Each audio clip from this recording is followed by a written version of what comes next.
पिंपरी चिंचवडमध्ये एका पोस्टमुळे अंध दाम्पत्याचं जगणं मुश्किल झालेलं आहे। ही पोस्ट काय आहे आणि ते कुटुंब कोण आहे जाणून घेऊयात या रिपोर्टमधून। फोटोमधली लहान मुलगी ही पिंपरीतल्या अजमेरा मासुळकर कॉलनी इथं दिसलीय। भिकारी म्हणतात की ती मुलगी आमची आहे, पण हे पटण्यासारखं नाही। हा फोटो इतर ग्रुपमध्ये पाठवा, काय माहिती कुणाची चिमुरडी पुन्हा त्यांना भेटेल। व्हॉट्सअपवर व्हायरल झालेल्या या एका 4 ओळींच्या मेसेजनं या अंध दाम्पत्याचं आयुष्य उद्ध्वस्त झालंय।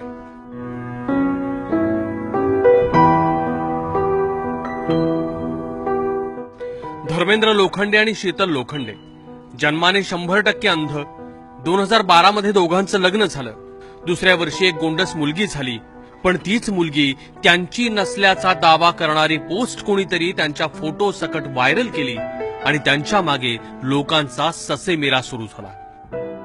तुम्ही भिकारी आहे आणि अजमेरात मासुळकर मध्ये फिरता इकडे तिकडे आणि कुठल्या तरी वाटसोरीची पोरगी तुम्ही चोरलेली आहे। आता आम्हाला दोघांना 0% दिसतच नाही, आम्हाला 101% ब्लाइंड आहे आम्ही, तर आम्ही मुलगी दुसऱ्याची कशी काय घेणार। भेदरलेल्या दाम्पत्याला काहीही कळेना। त्यांच्यावर त्यांच्याच मुलीच्या अपहरणाचा आरोप लागला। तुमचं गाव कोणतं आहे काका, काय तुम्हाला पैसे दिले तर चालतात का हिच्या पप्पाला? ते म्हणले आम्ही भीक मागत नाही बाबा, कुणी बाळाला दिले तर घेतो।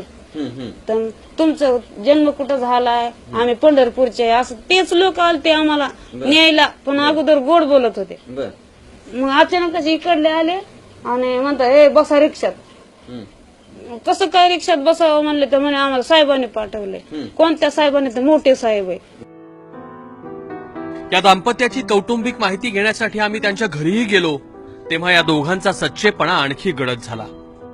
आम्ही बसायला उठायला खायला त्याला मला काय झालं त्याच्या त्यांना काय झालं मी याचे आता हे 2 नवरा बायको आंधळी, त्यांना सोन्यासारखी लेकरू झाली, ते आपली जात्यात पोटात येत्यात, आपली खात्यात झोपत्यात, कोणची 1 नाही, कोणचे 2 नाही, कोणचं भांडण नाही। आणि हे काय असं हे नाही करावं अंधाला पांगल्याला। माझ्या जोखत लग्न त्याच्या आईने स्वतः लग्न केले, हंडी भांडी सुद्धा त्यांना दिल्या। ते भीक मागून खेळत होते, पण काय जाणार काय सांगायचं।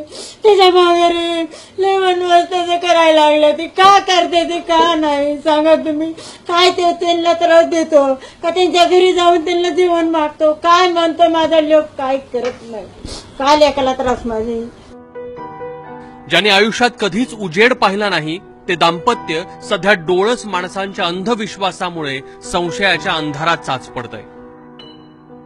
कुठल्याही माणसाने अंधश्रद्धेने न राहता त्याच्यावरती पाठपुरावा खरं खोटं बघावं आणि त्या दृष्टिकोनातून विचारा। बरं, दुसरी गोष्ट काय, त्या माणसांनी जर तुम्हाला संस्थेचे संदर्भित सांगितलं तर तुम्ही संस्थेला विचारू शकता ना। डोळे झाकून राहण्यापेक्षा हे जो प्रसार करून जे लोकांचे दिशाभूल करतात त्याच्यावरती बारकावा शासनाचा आणि यांचा असावा असं माझं मत आहे।